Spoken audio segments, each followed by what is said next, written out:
kalian kurang paham, ditanyakan saja ya adik-adik semua ya. Oke. Nah, jadi ini kita belajar sistem respirasi dan penyakit-penyakit paru nanti. Pertama, kita mau mengingatkan bahwa sistem pernapasan itu kita ya tahu ya, ada yang namanya jalan nafas. Ya, mulai dari trakea, bronkus, nanti bronkus bercabang, bronkus kanan dan kiri, lalu nanti bercabang lagi sampai jadi bronkiolus. Nanti di ujung sekali bahkan ada yang namanya bronkiolus terminal, ya kan? Di ujung nanti lalu ada parenkim dari paru yaitu si alveolusnya, di mana sistem pertukaran udara terjadi di alveolus tersebut, gitu. Jadi nanti kita mempelajarinya itu tidak jauh-jauh dari saluran ini dan juga dari parenkim parunya sendiri. Jadi nanti kalau kakak bilang parenkim, itu maksud kakak adalah alveolusnya ya, alveolus-alveolus yang menempel di bronkus-bronkus ini. Sedangkan kalau misalnya kakak bilang nanti saluran, berarti itu maksud kakak adalah mulai dari trakea, bronkus kanan dan kiri sampai ke bronkiolus ya. Oke, nanti kalian juga akan mempelajari kelainan-kelainan di rongga selaput pembungkus paru, yaitu apa? Pleura. Di mana pleura nanti kita bagi dua, pleura visceral dan pleura parietal. Sebentar ya, Dek.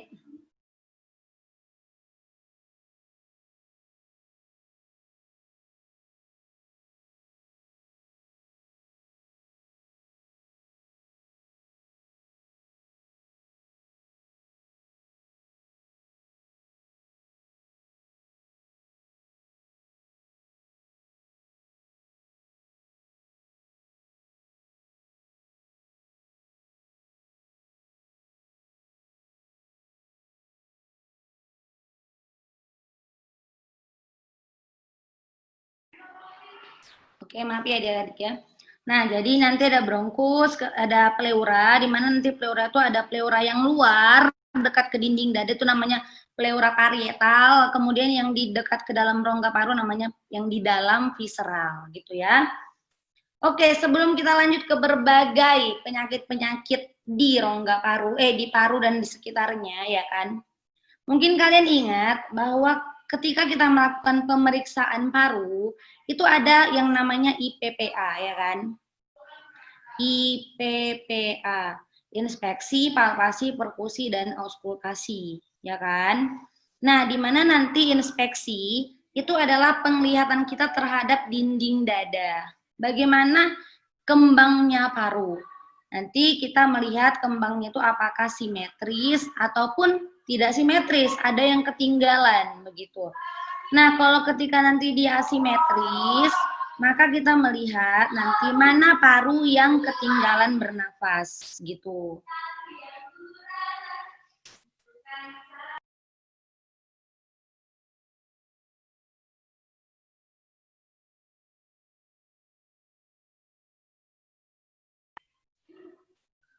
Oke, jadi nanti di inspeksi itu kita lihat kembangnya paru apakah simetris atau asimetris. Nah, kalau memang kalian bilang tidak simetris, itu kalian harus bisa menunjukkan yang mana yang ketinggalan, apakah paru yang kanan atau paru yang kiri, gitu ya.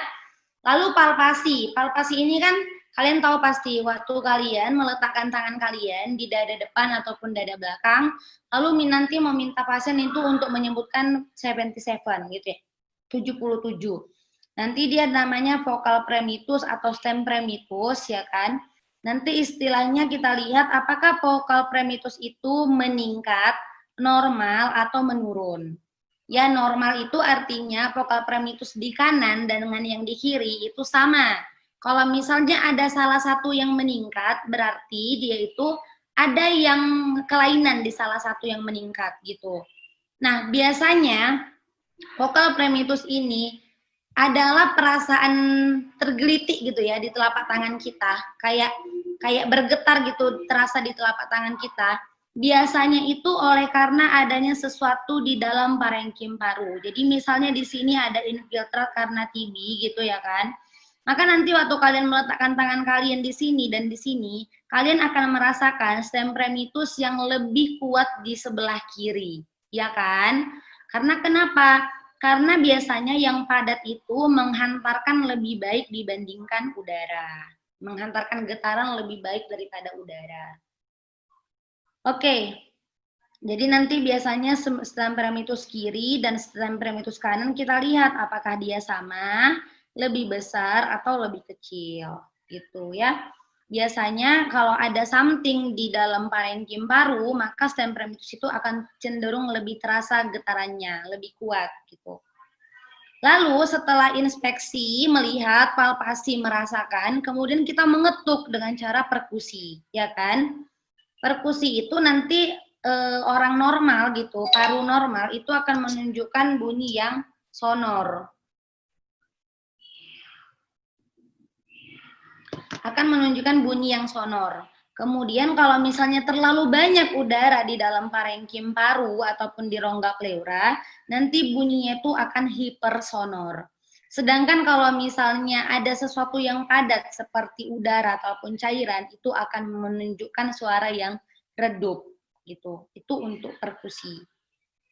Nah, lalu setelah inspeksi, palpasi, perkusi, kemudian yang terakhir adalah auskultasi, ya kan? Pada saat kita meletakkan stetoskop ke dinding dada pasien, ya kan, dilakukan di dinding depan dan di dinding belakang. Nah, secara normal suara pernapasan itu adalah vesikuler, di mana vesikuler itu lama inspirasi 2 kali lebih panjang daripada saat inspirasi. Lama inspirasi 2 kali lebih panjang daripada saat ekspirasi. Kalian tahu inspirasi kan? Inspirasi itu ketika kita menarik nafas, ekspirasi ketika kita membuang nafas kita. Jadi sebenarnya orang normal itu harusnya waktu dia tarik nafas, coba kalian tarik nafas kalian. Ya, itu lebih panjang daripada saat kalian mengeluarkan nafas kalian. Itu normalnya. Nah, nanti pada keadaan patologis ada beberapa suara pernapasan. Nah, suara pernapasan yang pertama adalah bronkial. Di mana suara pernapasan bronkial ini inspirasi dan ekspirasinya tuh sama panjang. Jadi dia waktu tarik nafas dan buang nafas itu sama panjang. Itu biasanya kalau ada sesuatu di parenkim parunya. Biasanya infeksi seperti itu ya, baik TB maupun pneumonia, itu akan memunculkan suara pernapasan yang bronkial. Lalu untuk ekspirasi memanjang, ya, ini adalah pada saat ekspirasi mengeluarkan nafas itu lebih panjang daripada saat dia menarik nafasnya. Ini terjadi pada kelainan-kelainan obstruksi atau sumbatan jalan nafas, misalnya pada saat asma dan PPOK. Ya, itu adalah suara pernafasan. Nah, pada saat nanti kita mendengarkan suara pernafasan ini, kadangkala kita akan mendengarkan suara tambahan. Suara tambahan itu apa? Paling sering kalian tahu pasti rongki, ya kan? Rongki. Rongki itu nanti rongki kasar dan rongki halus. Nah, jadi rongki itu biasanya suara dari infiltrat-infiltrat yang ada di parenkim paru. Jadi misalnya nanti kalian letakkan stetoskop di atas sini, harusnya kan udara bisa masuk, bisa keluar, ya kan? Dengan lancar, ya kan? Masuk dan keluar dengan lancar tanpa hambatan. Nah, ketika di sini ada sesuatu yang padat, infiltrat, misalnya ada infeksi pneumonia atau TB, otomatis kan dia bakteri-bakterinya akan menumpuk, ditambah lagi dengan debris-debrisnya menumpuk. Nah, nanti pada saat udara masuk dan keluar, itu akan melewati bagian-bagian yang padat ini. Maka suara akan terdengar seperti gitu ya. Jadi kayak kalian dengar suara pernapasan, tapi kalian juga mendengar suara tambahan yang berasal dari benda padat yang ada di dalam udara ini. Normalnya kan di dalam alveolus ini udara semua. Tapi ketika ada infeksi, adalah sesuatu yang padat, maka muncullah suara infiltrat gitu. Jadi suara tambahannya nanti infiltrat itu suara yang kalian dengar disebut sebagai suara rongki. Nah, kalau rongkinya itu adanya di parenkim paru itu disebut rongki kasar. Sedangkan jika rongkinya itu ada di saluran nafas di bagian bronkus itu disebut sebagai rongki halus. Oke. Nah, rongki kasar itu nanti karena dia ada di parenkim, maka mau kalian suruh pasiennya batuk mau gimana pun, dia nggak akan pindah tempatnya. Rongkinya tidak akan hilang, akan tetap di sini.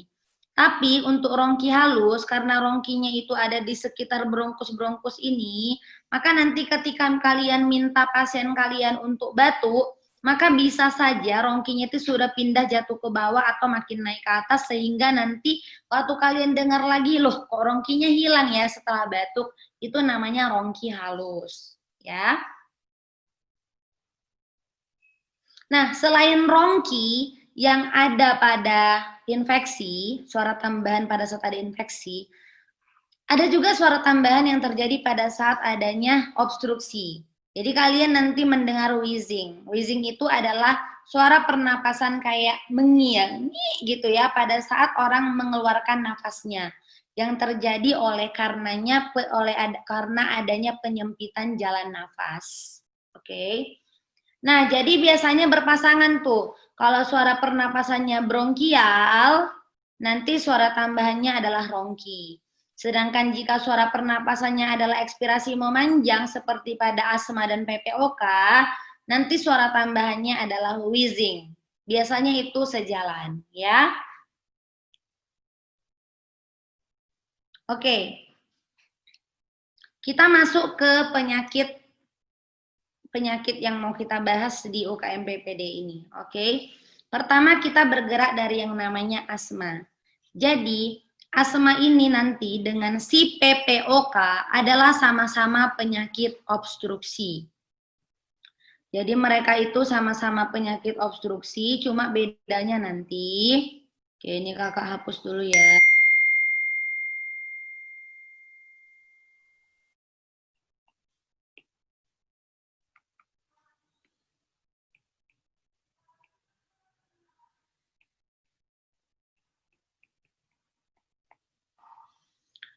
Oke, jadi ini adalah trakea, ya kan? Ini adalah bronkus kanan, ini adalah bronkus kiri. Oke, nah jadi pada asma, kalian mungkin beberapa sudah tahu ya, asma itu adalah penyakit pada hipersensitivitas tipe 1. Ya, hipersensitivitas tipe 1. Di mana nanti pada hipersensitivitas tipe 1 ini seseorang itu lebih lebih sensitif terhadap sesuatu yang sebenarnya nggak ada masalah. Misalnya kakak terpapar debu, kakak nggak ada masalah apa-apa karena di badan kakak itu tidak ada reaksi hipersensitivitas. Tapi ada beberapa orang ya yang dia mengalami sensitivitas lebih, alergen itu seperti misalnya debu ya atau tungau gitu ya kan. Ini bisa memicu yang namanya imunoglobulin E. Nah, imunoglobulin E ini nanti bersama dengan si sel mas akan bekerja sama mengeluarkan yang namanya nanti histamin. Nah, histamin inilah yang menjadi biang kerok terjadinya gejala klinis asma bronkial. Oke, jadi nanti histamin ini mengakibatkan yang namanya bronkokonstriksi. Kemudian yang disebut dengan peningkatan mukus. Oke, jadi nanti pada orang asma, saat dia keluar terpapar dengan alergen ini, terserah alergen apa aja, apa yang dia alergikan lah. Mau itu seafood, mau itu debu, tungau, ya kan? Nanti akan membuat hiperreaksi dari imunoglobulin E-nya dan sel masnya. Sehingga nanti banyaklah berkeluaran si histamin, ya. Nah, histamin inilah Dek nanti yang membuat bronkus seseorang yang seharusnya selebar ini menjadi sempit, ya. Jadi disempitkannya, dibronkokonstriksikannya sama si histamin. Selain dia menyempitkan si bronkus menjadi bronkokonstriksi, dia juga membuat peningkatan jumlah mukus di dalam bronkus orang dengan asma bronkial ketika terpapar alergen. Nah, akibatnya adalah udara itu bisa masuk, ya kan? Tapi dia akan kesulitan pada saat akan keluar. Oke. Nah, jadi udaranya bisa masuk, tapi dia akan kesulitan saat dia akan keluar. Sehingga nanti pada saat udara keluar itu kan namanya ekspirasi kan. Makanya nanti pada orang dengan asma bronkial, kita menemukan suara pernapasannya adalah ekspirasi memanjang. Karena dia sulit keluar. Nah, karena dia sulit keluar itu,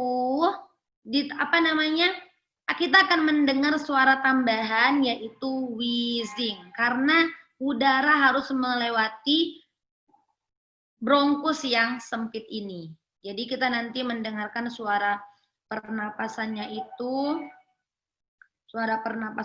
ekspirasi memanjang. Kemudian suara tambahannya adalah wheezing.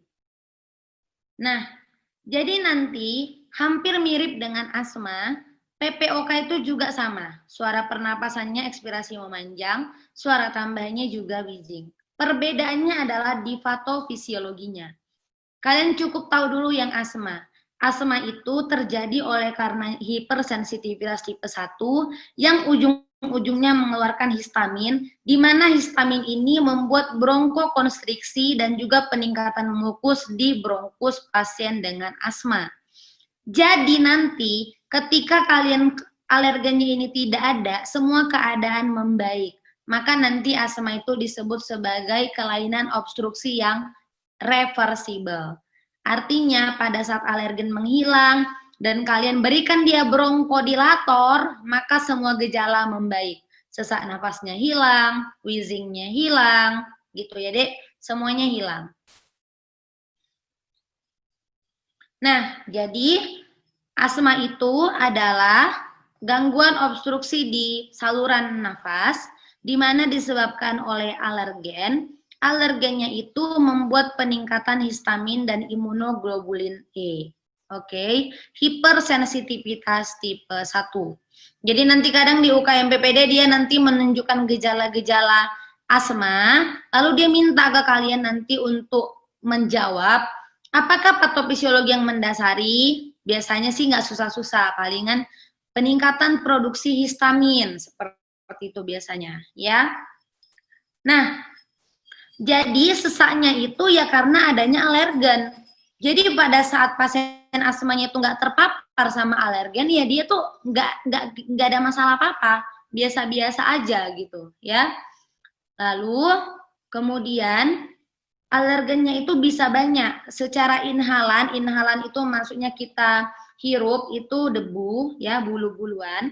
Ingestan itu yang kalian makan seperti seafood, telur, coklat, atau yang kalian dapat dengan injektan seperti obat-obatan.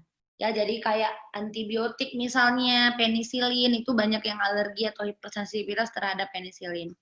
Nah, alergennya ini kan dia tuh memicu hipersensitivitas, bukan karena infeksi gitu. Jadi walaupun tadi ada banyak mukus-mukus di sini, ini bukan karena infeksi, tapi karena memang peningkatan histamin.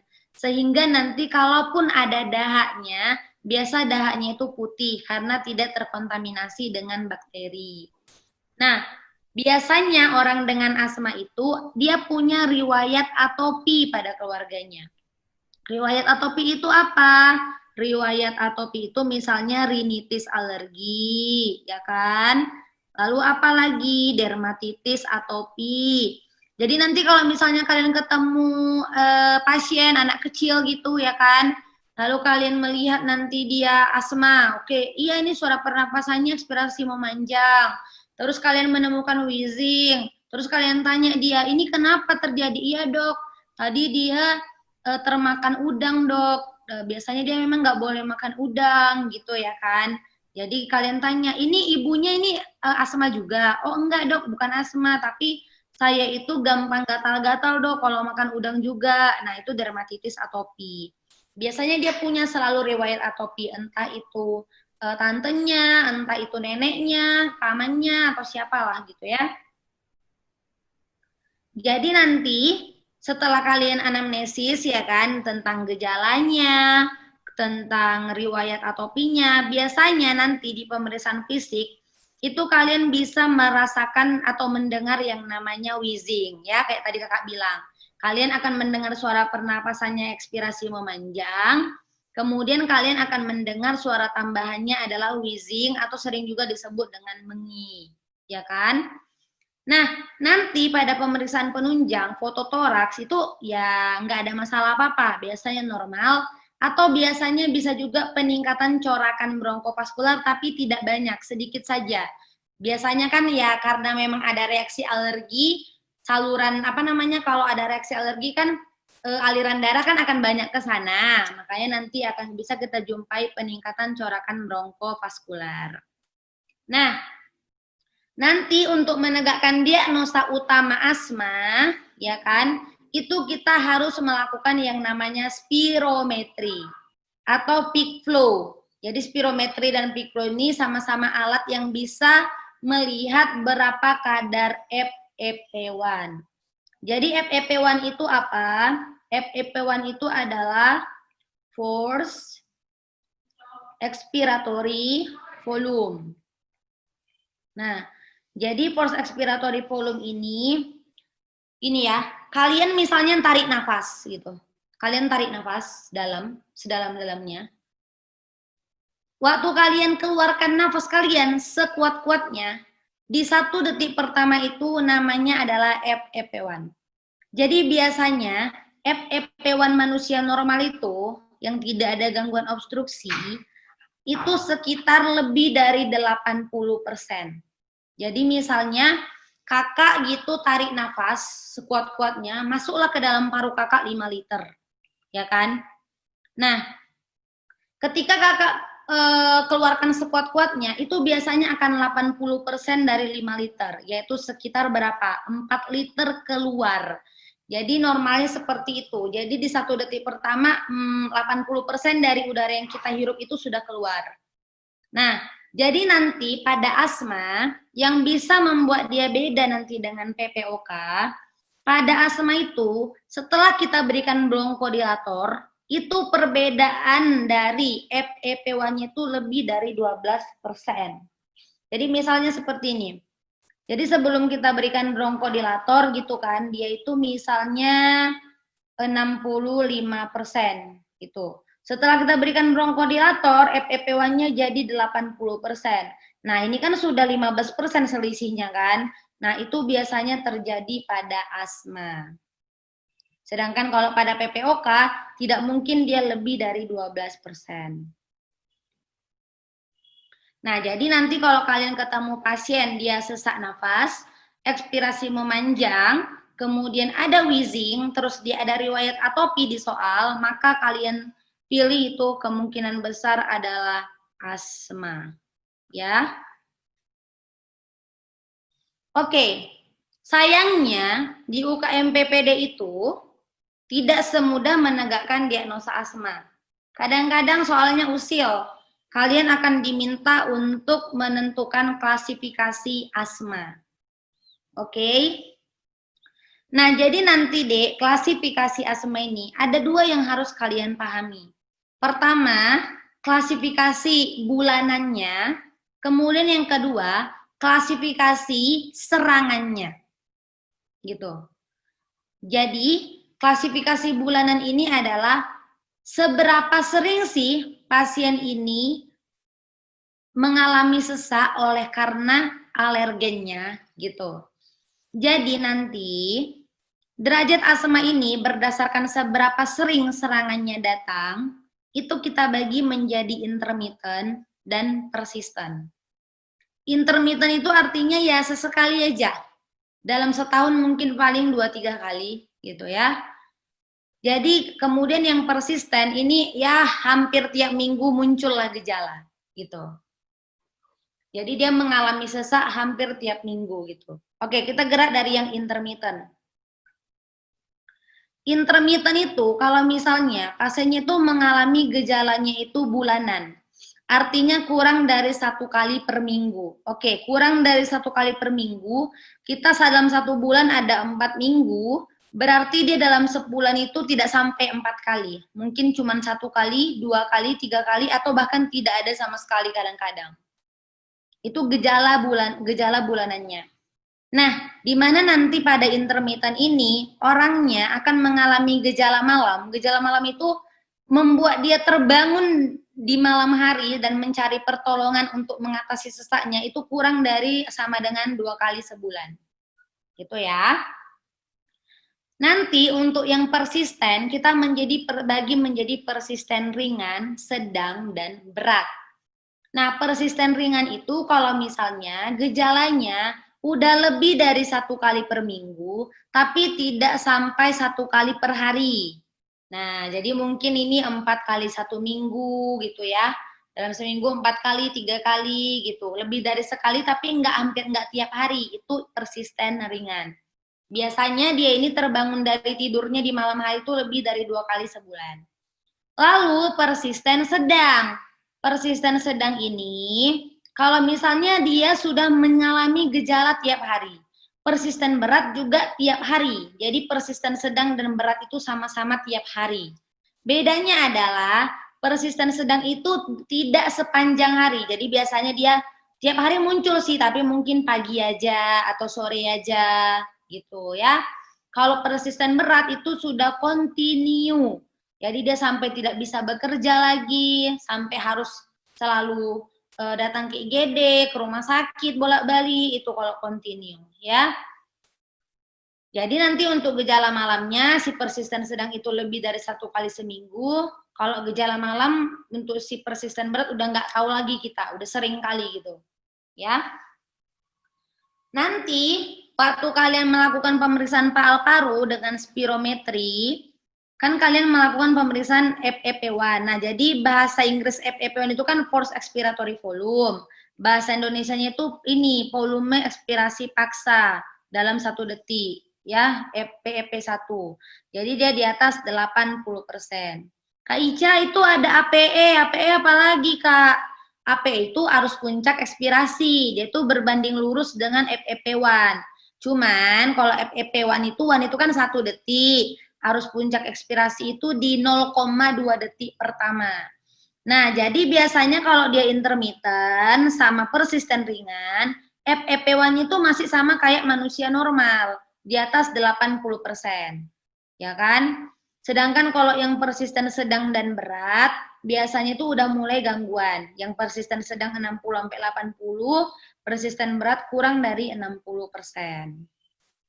Nah, jadi maksudnya adalah kalau dia persisten berat kurang dari 60%, berarti kalau dia menghirup udara sekuat-kuatnya 5 liter yang dihirup dia cuma bisa mengeluarkan kira-kira 40% dari 5 liter ini.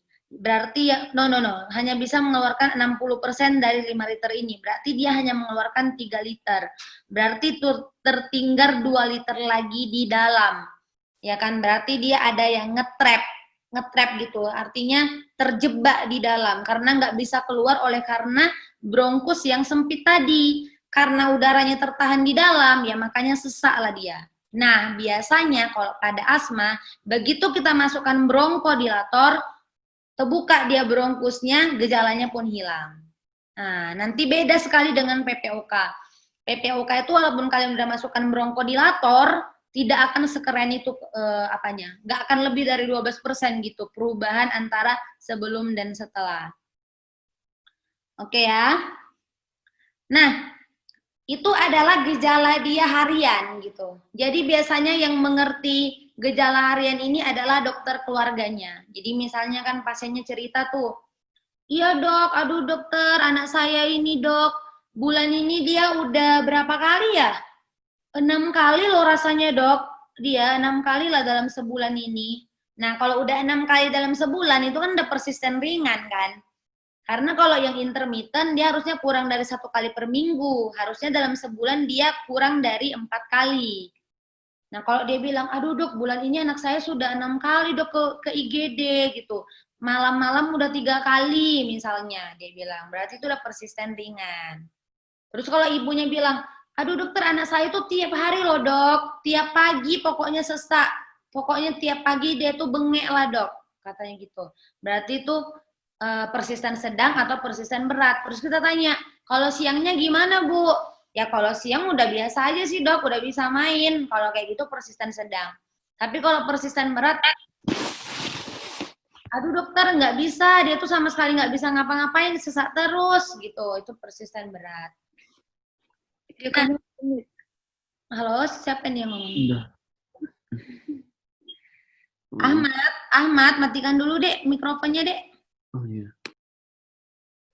Oke. Nah lalu ketika dia datang ke IGD dek, itu juga ada klasifikasinya. Namanya klasifikasi serangan. Kenapa sih pada asma dia disebut serangan? Oleh karena di hari-hari biasa, pada saat dia tidak terpapar alergen, dia tuh ya slow aja kayak kalian, nggak sesak sama sekali. Gitu. Ya, jadi nanti waktu pasien dengan asma datang ke IGD, kalian harus bisa menentukan apakah serangan dia ini serangan ringan, serangan sedang, dan serangan berat. Dan D, tidak ada hubungan antara serangan pada saat dia datang ke IGD dengan derajat asmanya, ya. Jadi seperti ini maksud kakak. Kalau dia intermittent, intermittent itu kan berdasarkan seberapa sering munculnya gejala kan. Jadi misalnya dia cuma 3 kali dalam sebulan, oke, si Ahmad menentukan, iya dia cuma 3 kali sebulan, aku sebut dia intermittent misalnya. Intermittent bukan jaminan kalau dia akan datang ke IGD dengan keluhan serangan ringan. Itu tidak berbanding lurus. Ya terserah dia. Mau dia nanti walaupun dia persisten berat tapi dia datang dengan keluhan sedang ya bisa aja, ya. Jadi nanti yang membuat kalian bisa menebak dan menjawab soal apakah dia persisten ringan, sedang dan berat, kalian lihat nanti keterangan di soal tersebut. Kalau misalnya pasiennya baru mengalami sesak nafas pada saat dia berjalan, itu ringan. Tapi pada saat dia berbicara itu sedang. Tapi kalau pada saat istirahat pun dia sudah sesak, itu pasti serangan berat. Lalu pada saat dia datang ke IGD, kalian lihat posisinya. Apakah dia bisa slow, ya kan, tidur terlentang, atau dia nggak bisa lagi tidur terlentang, mesti duduk, atau dia duduk tapi harus membungkuk. Kalau dia mesti duduk membungkuk, berarti itu berat. Kalau misalnya dia masih cuma bisa duduk, nggak bisa terlentang, itu sedang. Sedangkan kalau dia tidur terlentang, itu ringan. Ya. Lalu, kan kalian kalau ada pasien kan, selalu kalian tanya, apa yang terasa dok? Apa yang terasa bu, dek, kak, gitu ya kan. Kalau dia misalnya menjawab kalian, aduh dokter, jadi saya itu dok tadi makan seafood. Terus ya udah dok, saya sesak napas, saya bengek. Kalau dia masih bisa ngomong satu kalimat seperti itu, berarti itu serangan ringan. Tapi kalau hanya beberapa kata, mana yang sakit bu? Aduh dokter, sesak sekali dok. Gitu ya, beberapa kata gitu, itu sedang. Nah, kalau dia cuma bisa bilang kata demi kata, bu kenapa bu? Aduh, sesak, kayak gitu, itu kata demi kata, itu berat. Oke. Kemudian dari yang namanya nanti vital sign. Vital sign-nya itu kalian lihat paling utama frekuensi nafas dan nadi. Nanti di serangan ringan itu masih normal. Di serangan sedang udah mulai ada peningkatan. Sedangkan di berat nanti RR-nya itu udah di atas 30 kali per menit dan denyut nadinya sudah di atas 120 kali per menit. Oke. Nah, kemudian jika dia datang ke kalian nanti sudah dalam keadaan penurunan kesadaran, bukan masalah takikardi lagi, tapi dia udah bradikardi, terus RR-nya bukan meningkat lagi, tapi sudah takipnu, udah bradipnu, udah di bawah 10 kali misalnya dia bernafas, itu namanya dek keadaan mengancam jiwa. Jadi jangan kalian masukkan ke ringan sedang berat lagi, tapi kalian masukkan ke yang disebut dengan apa? Status asmatikus. Oke, status asmatikus. Oke, jadi kalau ada orang nanti datang dengan keluhan yang serangan asma lah ya. Kan nggak mungkin kita lihat-lihat aja kan. Kita tangani dong gitu, ya kan? Kita tangani dengan cara apa? Pertama, Dek, semua orang yang datang ke IGD adalah kalian harus memastikan bahwa airway breathing circulation-nya sudah dalam keadaan yang baik. Nah, lalu kan pasti kalian, oke, udah baik ABC-nya, pasti kalian lakukan fisik diagnostik kan. Terus kalian lihat dia sesak, RR-nya meningkat. Lalu kalian periksa PD toraksnya. Oke, kalian jumpa dia suara pernapasan ekspirasi memanjang, kemudian ada wheezing. Maka kalian oke, ini asma gitu. Kalian pastikan dulu ini bukan asma dengan ancaman. Jadi dia belum jadi bradikardi, belum bradipnu gitu ya. Jadi dia masih ke golongan ringan, sedang, dan berat gitu. Nah, karena kalau misalnya dia sudah ancaman status asmatikus, itu kan udah ancaman gagal nafas. Yaitu ya harus kalian panggil anestesinya segera, karena kan harus dipasang ventilator. Karena kan orang gagal nafas nanti ngapain lagi kan kalau kita nggak bisa pasang ventilator. Biasanya itu kalau saturasinya udah di bawah 80%. Ya kakak tahu kalian pasti ingat, cuman kakak mengingatkan aja nih. Orang yang normal biasanya saturasinya 98 sampai 100%. Ya, ancaman gagal napas jika saturasi sudah di bawah 80%. Oke.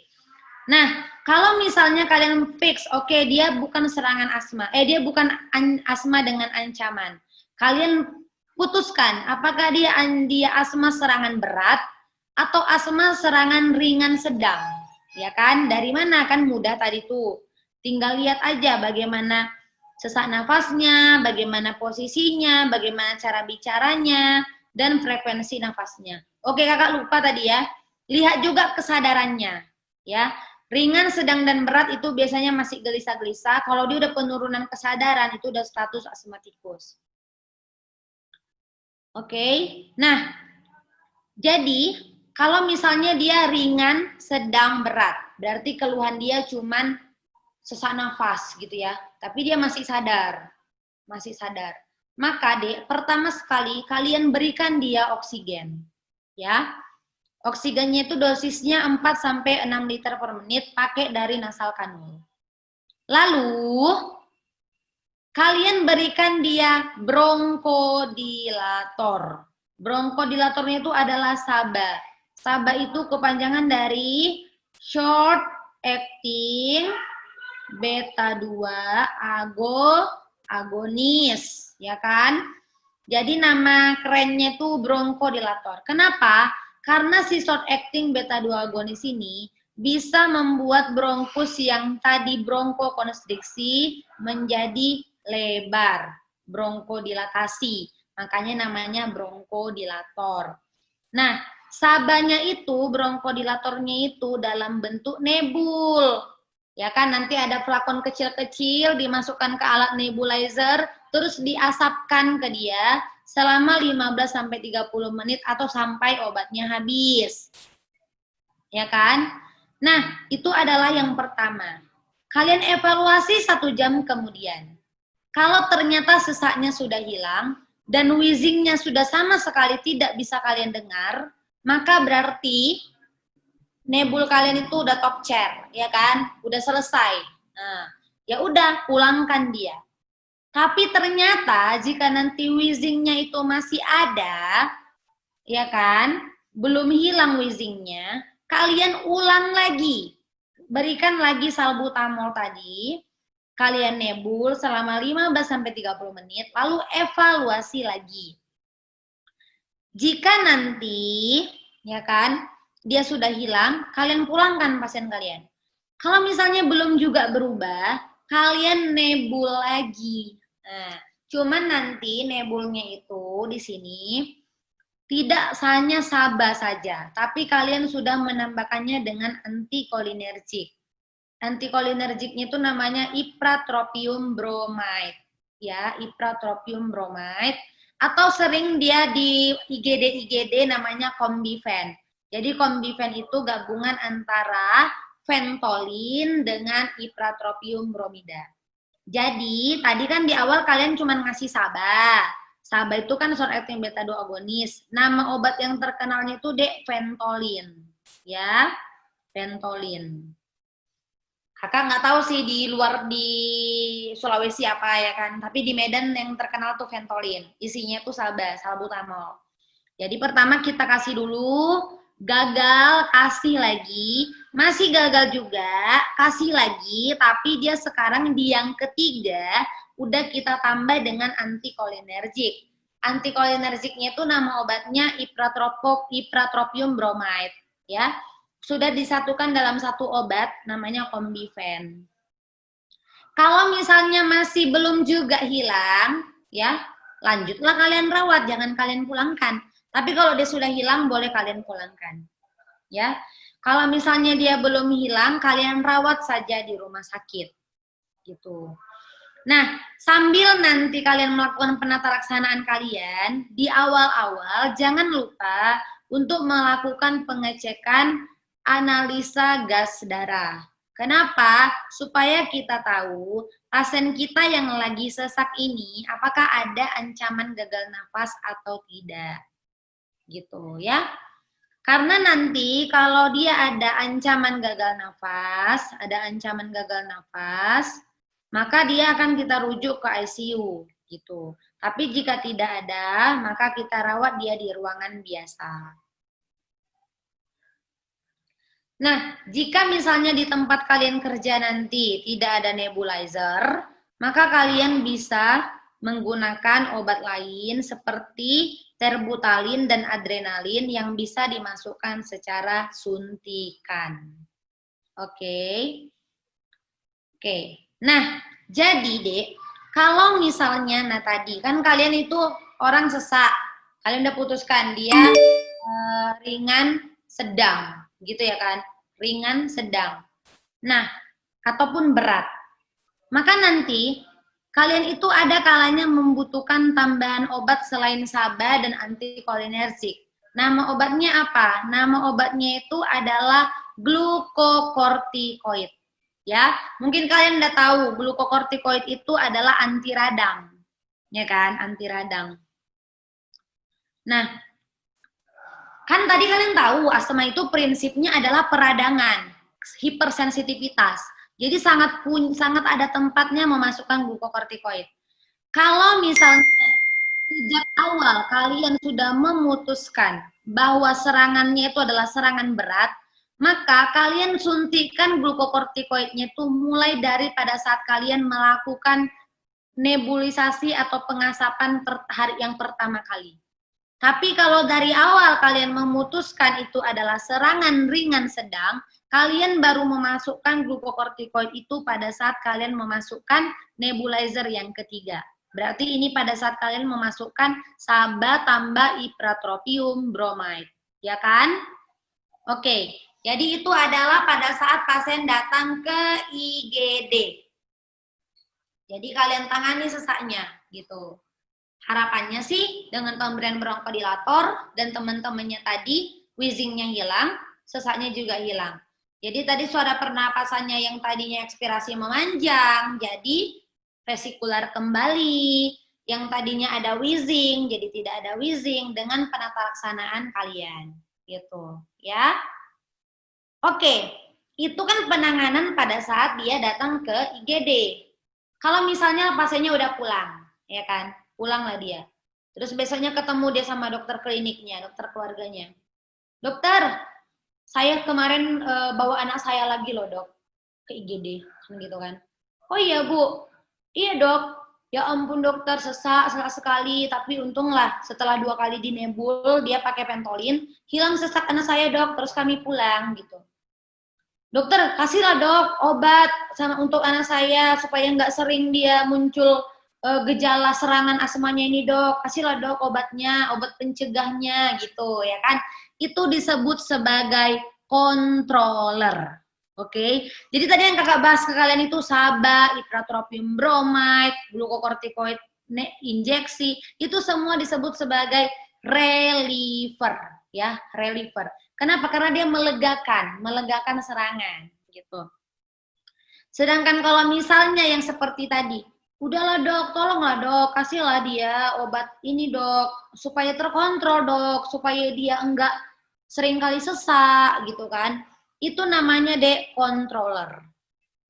Jadi kalau pasien kalian itu muncul gejalanya yang intermittent, kurang dari 1 kali per minggu, jarang-jarang, itu kalian jangan kasih controller apapun. Jadi observasi aja. Cukup kalian berikan nebulisasi jika dia memang sesak, simptomatis saja. Kalau dia batuk, kalian kasih dia obat batuk gitu. Lalu, kalau misalnya pasien kalian itu persisten ringan, di mana tadi gejala dia itu muncul lebih dari 1 kali per minggu, tapi kurang dari 1 kali per hari, kalian berikan ke pasien kalian itu glukokortikoid yang inhaler. Jadi nanti ada tuh kayak, yang kalau kalian sering lihat di TV-TV kan, kayak dihisap gitu. Nah, itu bukan SABA yang dihisapnya, Dek. Itu glukokortikoid. Tapi inhaler. Nah, jadi beda ya. Kalau pada saat serangan, tentara utama kita SABA. Tapi pada saat untuk mengontrol, kita pertama pakai glukokortikoid dulu. Tapi bukan yang sistemik ya, Dek. Yang inhaler. Yang dia cuma disemprot. Oke, nama terkenalnya itu budesonid atau businosid biasanya. VAP dia tuh, disemprot.